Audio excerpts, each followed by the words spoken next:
सहनाववतु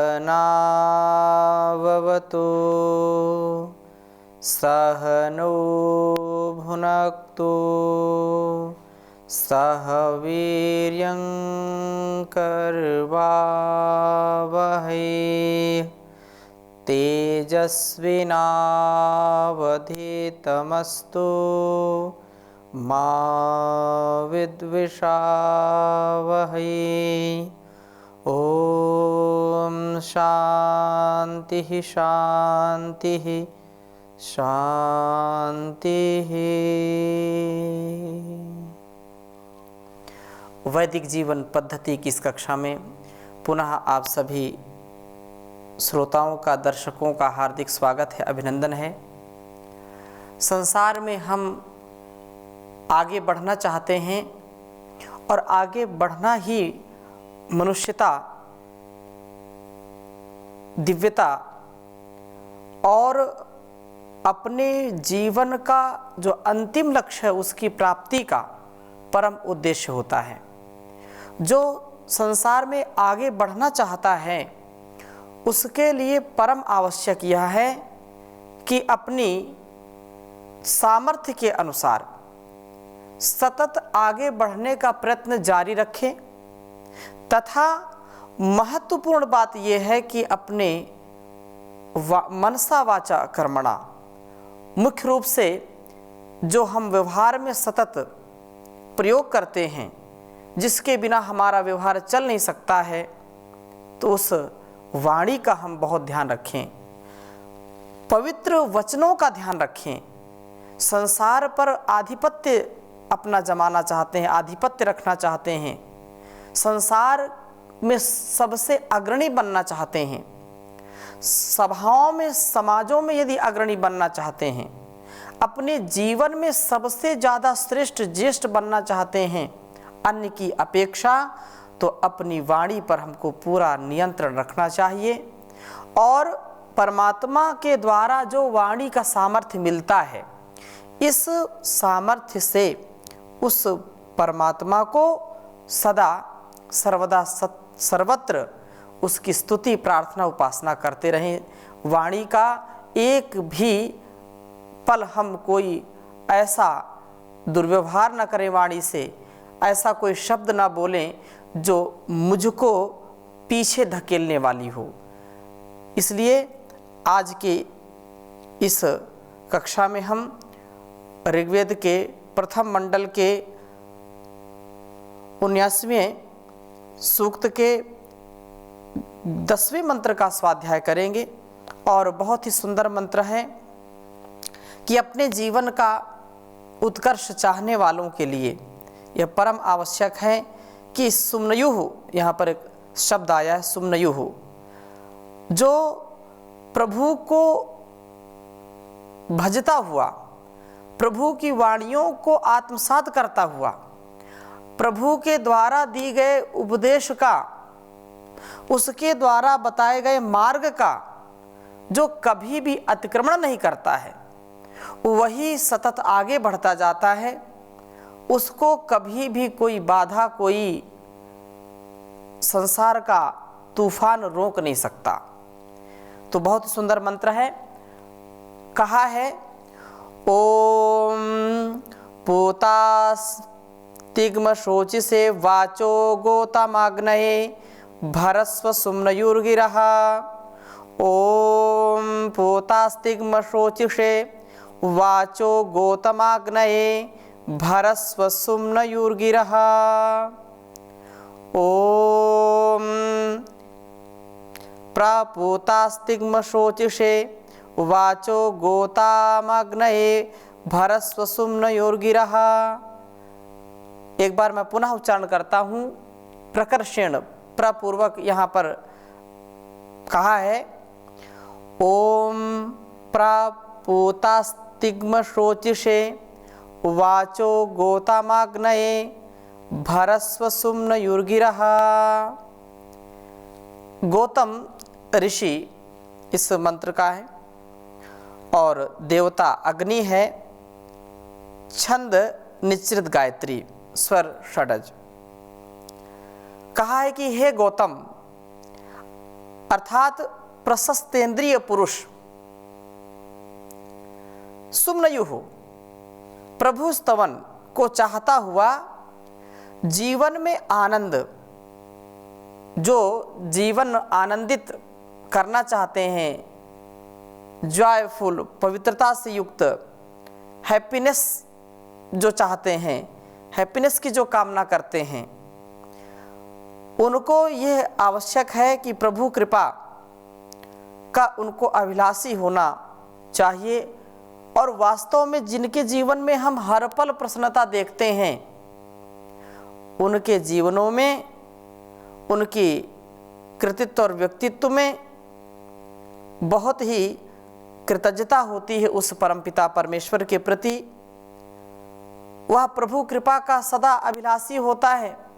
संसार में कुछ मिले ना मिले, प्रभु के भजन का, प्रभु की प्रेरणा का, प्रभु के कृपा का वो सदा याचना करने वाला होता है। प्रभु की वाणियों का वो पालन करने वाला होता है और त्याग की वृत्ति को अपनाना जो चाहता है या अपनाते हुए जो तिग्म सोच से अत्यंत तीव्र ज्ञान की ज्योति वाले अग्नये उस अग्रणी प्रभु के लिए पूताह वाचः, पवित्र वचनों तथा गिरह स्तुति वाणियों को प्रभरस्व प्रकर्षेण धारण करने वाला बन। प्रभु प्राप्ति के लिए आवश्यक है कि हम अपने पवित्र वचनों का उच्चारण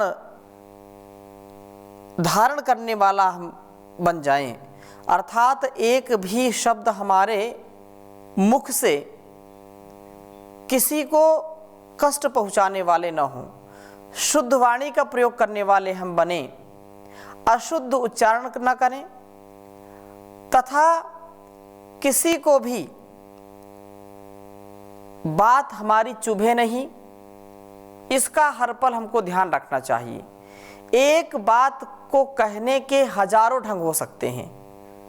एक व्यक्ति ऐसा होता है कि तुरंत कोई एक भी शब्द बोलता है और मानो की आग लग गई, लोगों के हृदय में बात चुभ जाती है, वो घाव कर जाती है और वो घाव कभी ठीक नहीं होता है।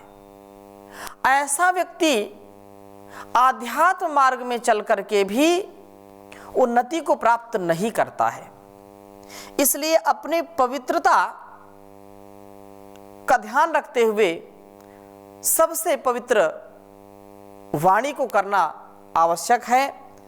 पवित्र वचनों को अपनाने से हम प्रभु स्तवन कर रहे होंगे, आनंद को प्राप्त करेंगे, प्रभु कृपा के पात्र बनेंगे और हम में त्याग वृत्ति पनपेगी, अर्थात हमारा जीवन त्यागमय हो जाएगा। पवित्र वचन से उस परमात्मा की स्तुति करने से, अथवा जो हमारे माता पिता गुरु आचार्य हैं, जो विद्वान हैं, जो धीर गंभीर हैं, उनकी आज्ञा का पालन करते हुए उनसे भी हम जब वार्ता करें, उनसे भी जब हम संवाद करें, तो वाणी का पूरा नियंत्रण हमारे वश में होना चाहिए।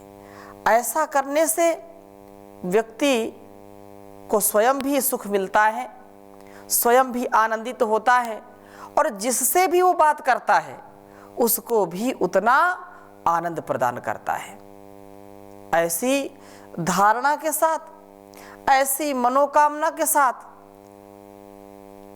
एक पल भी हमको असावधानी में, एक पल भी वाणी के प्रमाद में हमको कोई पाए ना, अर्थात माता पिता गुरु आचार्य या अन्य लोग हमको कभी भी यह ना कह सकें कि आपकी वाणी ठीक नहीं है। तो ये उद्बोधन हमारे लिए है जो आगे जीवन में बढ़ना चाहते हैं। गौतम इसका ऋषि जैसे मैंने कहा, तो उनको इस प्रकार से कहा कि हे गौतम, अर्थात जो आगे बढ़ने का सामर्थ्य रख रहे हैं, सुमनयुः अपने और दूसरों के सुख के लिए, सुख की जो इच्छा रखता है, अपना भी और दूसरों का भी। तो तिग्म शोच से तीव्र शक्ति एवं पवित्र प्रकाश वाले अग्नये, अग्नि जो अग्नि कस्मात अग्नि जो अग्रणी भवती, अग्नि अग्रणी होती है, और प्रभु के सम्मुख पूता पवित्र वाचा निवेदन करने वाली गिरह वाणियों को प्रभरस्व प्रकृष्ट रूप से ला। इसको और हम समझने का प्रयास करें तो जो यहां गौतम है, गो का अर्थ है गंता, जाने वाला, जो सबसे अधिक अग्रगंता है वह गौतम कहलाता है, जो सबसे आगे बढ़ा हुआ होता है, ज्ञान में, सदाचरण में, सद्व्यवहार में, दिव्यता में जो सबसे आगे बढ़ा हुआ होता है वह गौतम कहलाता है। तो गौतम का उत्कृष्ट जो स्तोता का भी यह वाचक होता है। गौतम को जितना व्यक्ति अपने अंदर स्थापित करेगा, वैसे भावों को स्थापित करके जो आगे बढ़ने की कामना करेगा, यदि संसार का भी नेतृत्व करना चाहता है तो उसको गौतम बनना पड़ता है। एक परिवार, एक समाज का भी नेतृत्व करने वाला व्यक्ति जब तक अपनी वाणी पर, व्यवहार पर नहीं ध्यान देगा, तब तक वो आगे न स्वयं बढ़ सकता है, न समाज को, न राष्ट्र को बढ़ा सकता है। यहां तक कि उसका अपना निजी जीवन अथवा दाम्पत्य जीवन, गृहस्थ जीवन भी दुखदायी हो जाता है जिनकी वाणी पर नियंत्रण नहीं होता है। इसलिए वाणी का नियंत्रण करने वाला व्यक्ति सदा सर्वदा आगे ही आगे बढ़ता जाता है। यदि हमको वास्तव में आगे बढ़ना है तो स्तोता बनना पड़ेगा। लोगों से स्तुति यदि पानी है, लोगों को अपने सम्मुख झुकाना है, तो उसे भी किसी का स्तोता बनना होगा, किसी के सम्मुख झुकना होगा। हमेशा याद रखना चाहिए, लोग तो ये समझते हैं कि हमारे ही आगे लोग झुकें, और ऐसा व्यक्ति चाहने वाला कि मैं किसी के आगे ना झुकूं, मेरे आगे सब झुके, तो ऐसा कभी हो नहीं सकता है। मेरी लोग स्तुति करें और मैं किसी की स्तुति ना करूं, मेरा सब अभिवादन करें, सब मेरे आगे झुक करके प्रणाम करें मुझको, और मैं किसी के आगे ना करूं, ऐसा चाहना, ऐसी कामना व्यक्ति को कभी भी आगे नहीं बढ़ा सकती है। संसार में वे व्यक्ति जिनको हम जानते हैं, समझते हैं, जिनका इतिहास पढ़ते हैं और जिनको वर्तमान में भी देखते हैं, वे सदा सर्वदा विनय की प्रतिमूर्ति होते हैं। विनयशीलता उनके अंदर होती है, उनकी वाणी में भी, उनके आचरण में भी, उनके कृतित्व व्यक्तित्व में हम देखें कितनी शालीनता होती है। क्यों? क्योंकि वह गौतम होते हैं। और सच्चा गौतम बनने के लिए, सच्चा अग्रदूत बनने के लिए, सच्चा प्रकाशक बनने के लिए, सच्चा अग्रगंता बनने के लिए, आगे जाने के लिए हमको इन वाणियों से हमको युक्त होना चाहिए।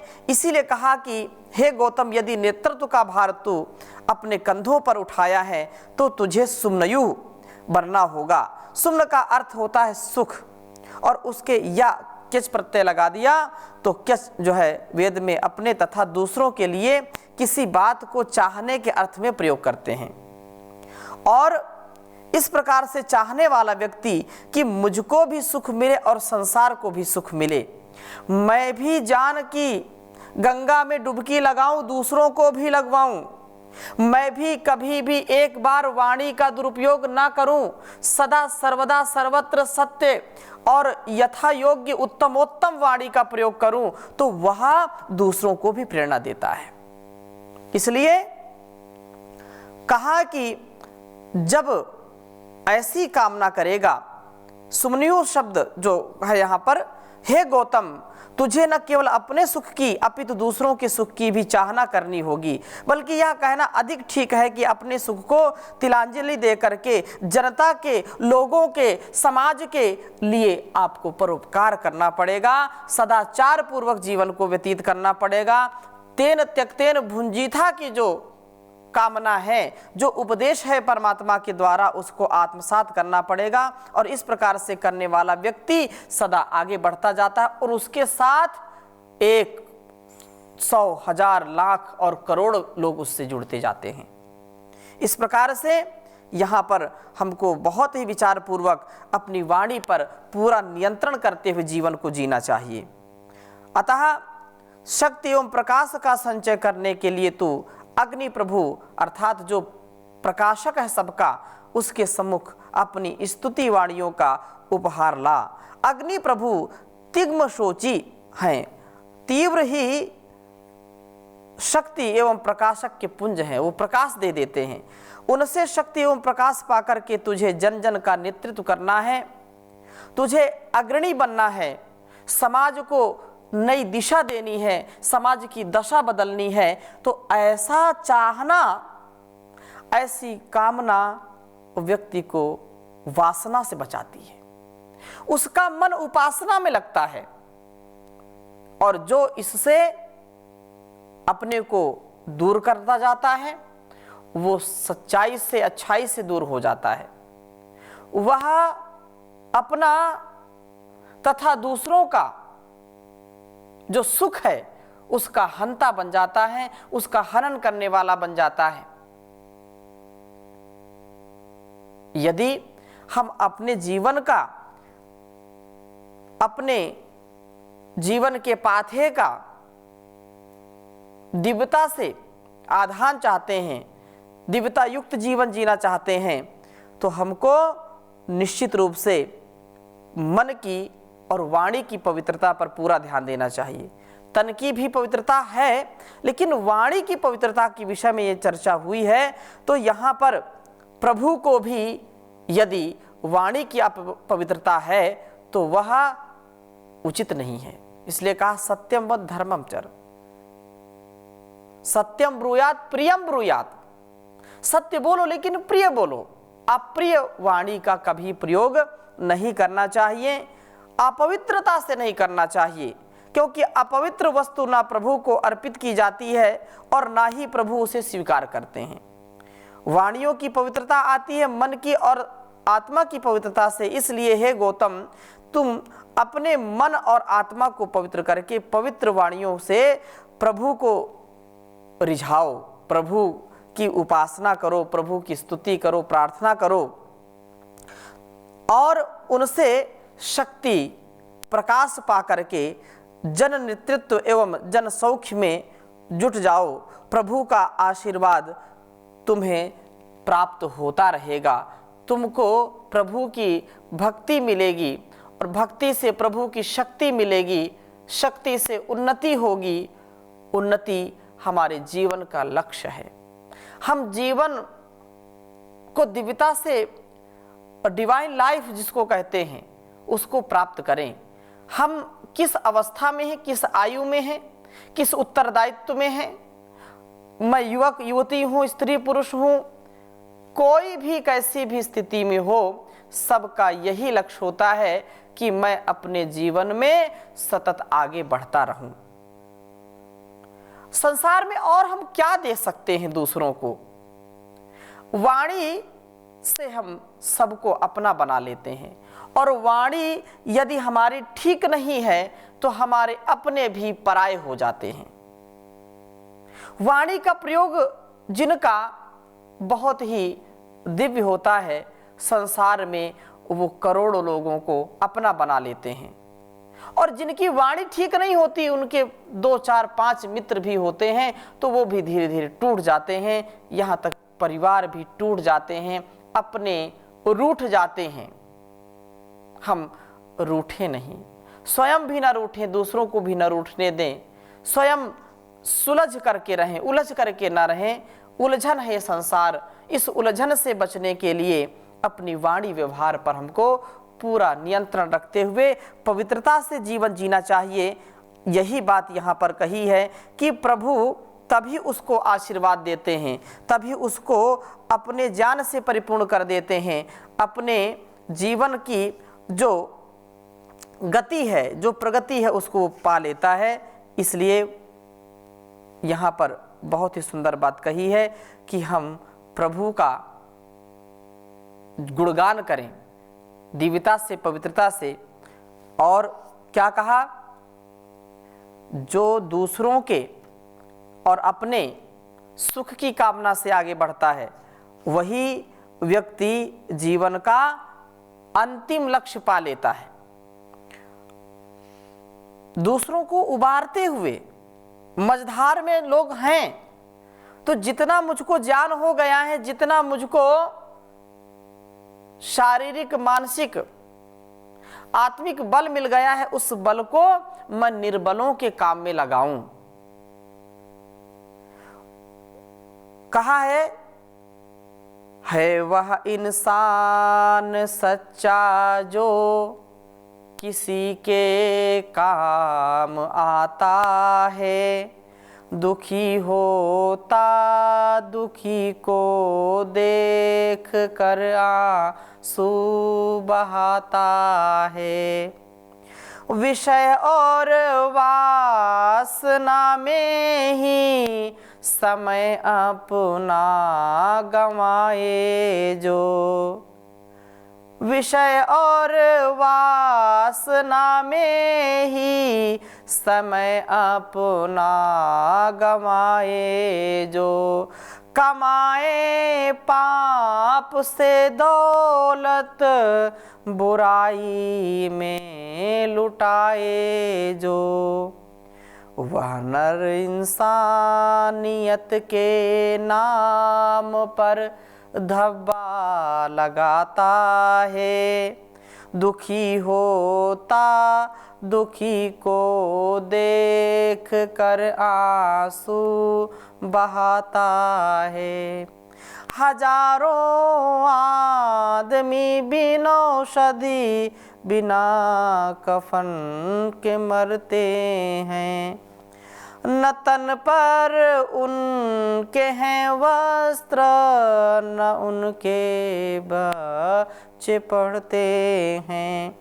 है वह धनवान सच्चा जो दुखी के दुख मिटाता है वह इंसान सच्चा जो किसी के काम आता है। न भाई बंधु और बेटे न पत्नी साथ जाएगी, कमाई पाप की हरगिज न तेरे काम आएगी। न भाई बंधु और बेटे न तेरे साथ जाएंगी, कमाई पाप की हरगिज न तेरे काम आएगी। धर्म है एक साथी अंत में जो काम आता है, दुखी होता दुखी को देख कर आंसू बहाता है। धर्म की राह में तन मन व अपना धन लुटाए जो, ऋषिवर की तरह संसार भर में नाम पाए जो। धर्म की राह में तन मन व धन अपना लुटाए जो, ऋषिवर की तरह संसार भर में नाम पाए जो। उसी का नाम फिर इतिहास के पन्नों में आता है। दुखी होता दुखी को देख कर आंसू बहाता है वह इंसान सच्चा जो किसी के काम आता है। दुखी होता दुखी को देख कर आंसू बहाता है। तो हम अपने जीवन को स्वयं के लिए भी और संसार के लिए भी जीने का प्रयत्न करें। मन से, वाणी से, व्यवहार से, अपने अच्छे संस्कार से इस संसार की सेवा करें, परिवार और समाज की सेवा करें। तो इन्हीं शुभकामनाओं के साथ आज की कक्षा को यहीं पर विराम देते हैं। शेष चर्चा अगली कक्षा में करेंगे नए मंत्र के साथ। ओम शांति शांति शांति।